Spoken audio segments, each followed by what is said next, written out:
नमस्ते दोस्तों। ये पॉलिटी की रिवीजन सीरीज क्लासेस हैं। इस क्लास की जो थीम है वो बेसिकली है क्या कि इसमें आपको 7 क्वेश्चन कराए जाएंगे। ये 7 क्वेश्चन टॉपिक वाइज होंगे। जैसे कि आज कॉन्स्टिट्यूशनल डेवलपमेंट उठाया गया है, तो आपको इन 7 क्वेश्चन से ये पूरा टॉपिक जो है वो रिवाइज करवा दिया जाएगा। आप यदि अपने 10 से 12 मिनट इस सीरीज को डेली देते हैं तो आप जो है वो पॉलिटी में प्रो हो जाएंगे। ये मेरी गारंटी है आपसे। तो आप, मैं कह रहा हूं कि डेली आप अपने 10-12 मिनट दीजिए। चलिए अब टाइम वेस्ट ना करते हुए हम आगे क्वेश्चंस देखते हैं।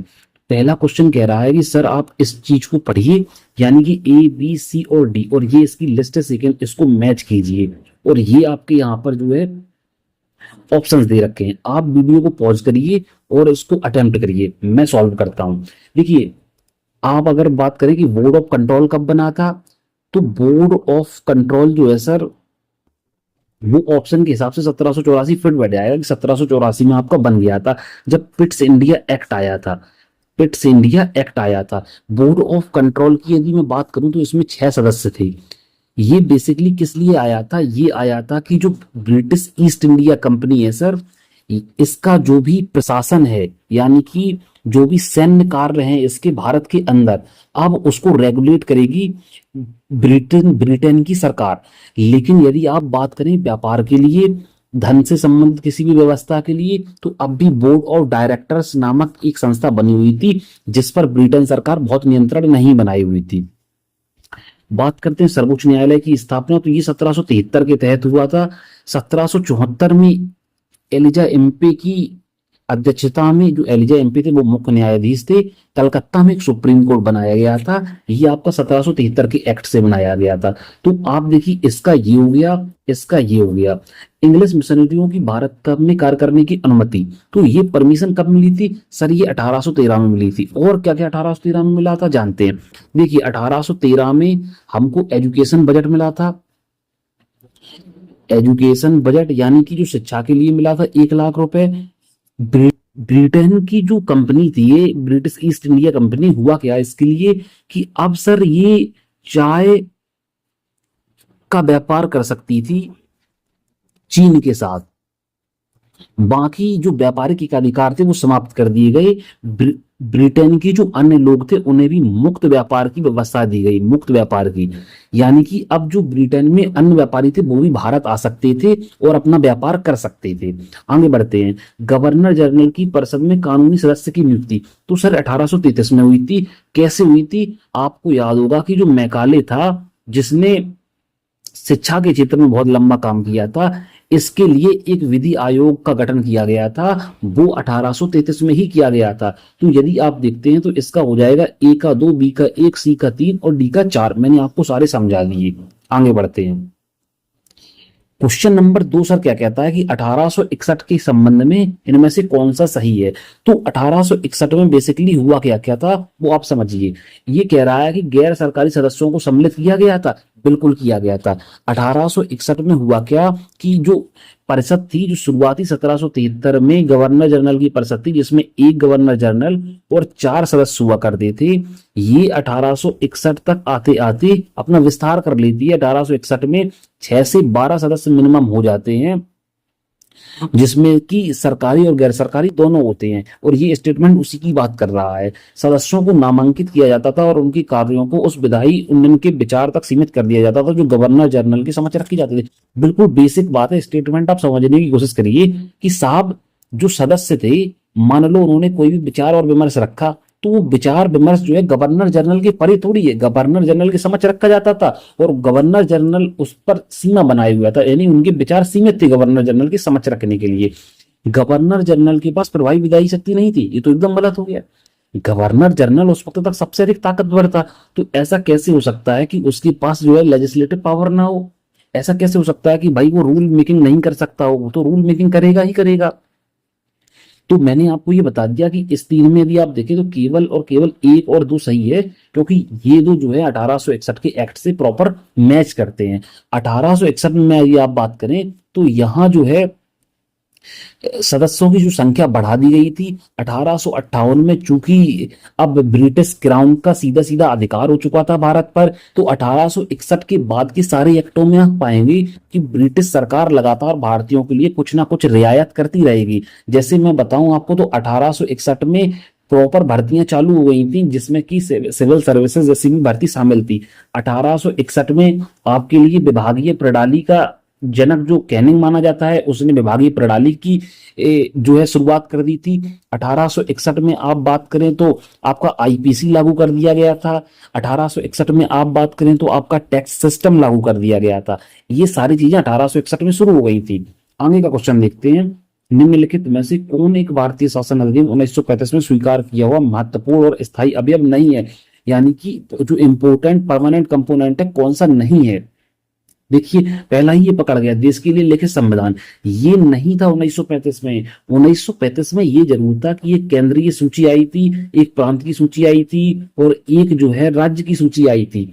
यानी नहीं, सॉरी, केंद्र की सूची, प्रांत की सूची, और एक जो है वो संवर्ती सूची आई थी, जैसे आज व्यवस्था है आपकी अनुसूची नंबर 7 में।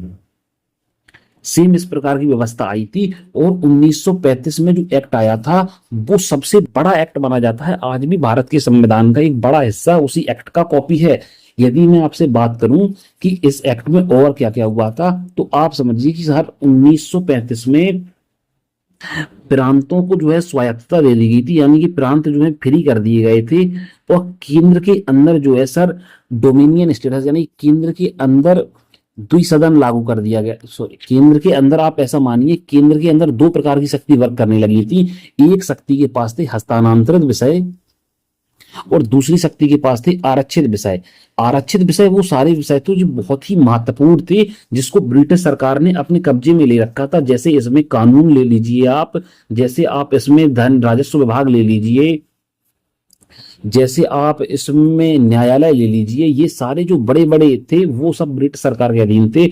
आप इसमें शिक्षा विभाग ले लीजिए, आप इसमें नगर पालिकाएं ले लीजिए, आप इसमें नॉर्मल ऐसी चीजें ले लीजिए जिनमें जिम्मेदारी अधिक है, वो सारी की सारी इन्होंने भारतीयों के अधीन कर दी थी। ये शुरुआत 1919 से ही हो गई थी। लेकिन 1919 में जो हस्तांतरित विषय हैं और जो आरक्षित विषय हैं, वो राज्य सरकार के अंदर शुरुआत की गई थी, राज्य सरकार के अंदर। लेकिन 1935 के एक्ट में यदि आप समझें, तो ये 1935 में केंद्र में शुरू कर दिया गया था। यानी कि अगर आप बात करते हैं 1919 की और 1935 की, तो देखिए 1919 में आपको यहां मत देने का अधिकार मिल गया था। आपको यहां आप देखेंगे कि यहां आपके लिए पृथक प्रणाली जो है उसका विस्तार कर दिया गया था। पृथक प्रणाली का विस्तार कर दिया गया था जो 1909 में आई थी। महिलाओं का मताधिकार शुरू हुआ था। महिलाओं का मताधिकार जो है वो शुरू हो चुका था। और 1919 में विषयों में बांट दिया गया था राज्यों को। विषयों में, राज्यों में हस्तांतरित और आरक्षित विषय लागू कर दिए गए थे। 1919 में ही क्या होता है कि केंद्र के अंदर दो सदन लाए गए थे।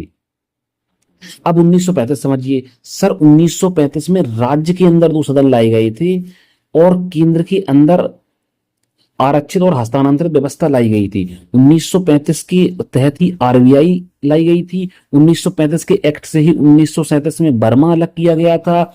1935 के एक्ट से ही सूचियों का जन्म हुआ था। इतनी सारी चीजें हुई थी। एक अच्छी रिकॉर्डिंग मैं सोचता हूं कि आपकी हो गई होगी। आगे बढ़ते हैं। 1946 में गठित प्रथम अंतरिम राष्ट्रीय सरकार का सदस्य नहीं था। तो इनमें से कौन व्यक्ति था जो सदस्य नहीं था? तो राजेंद्र प्रसाद तो थे ही, जगजीवन राम भी थे, ये आपके कृषि मंत्री थे उस वक्त। जगजीवन राम आपके श्रम मंत्री थे। राधा कृष्णन, हाँ ये नहीं थे राधा कृष्णन, क्योंकि राधा कृष्णन तो बाद में उपराष्ट्रपति और राष्ट्रपति दोनों बनते हैं, तो आपका इसमें राधा कृष्णन हो जाएगा। आगे बढ़ते हैं। 1773 का रेगुलेटिंग एक्ट जो है ये कब आया था? सर्वोच्च न्यायालय की स्थापना इसके द्वारा कब हुई? वो 1774 में हुई थी। मैं पहले ही बता चुका हूं कि एलिजा एम्पे जो है इसके अध्यक्ष थे और 1774 में ये एक्ट जो है आया था। अब मैं आपको बताऊं तो 1774 में एक्ट आया था जिसके तहत सुप्रीम कोर्ट की स्थापना की गई थी। उसके बाद 1781 में एक्ट ऑफ सेटलमेंट आता है जिसके तहत सुप्रीम कोर्ट और वायसराय सॉरी वायसराय बोल रहा हूं, जो उस वक्त गवर्नर जनरल था, गवर्नर जनरल, इनके बीच जो है शक्तियों की लिमिट तय कर दी गई थी कि कौन कहां तक लिमिटेड है।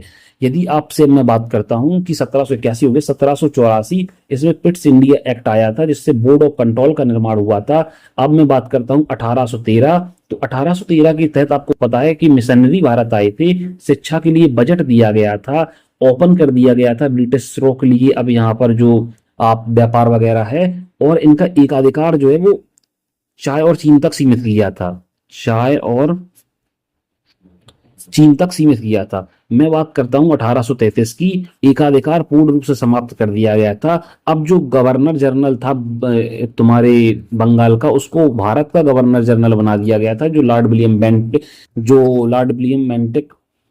बेंटिक था। और 1853 में इनका एकाधिकार पूर्णतः समाप्त कर दिया गया था।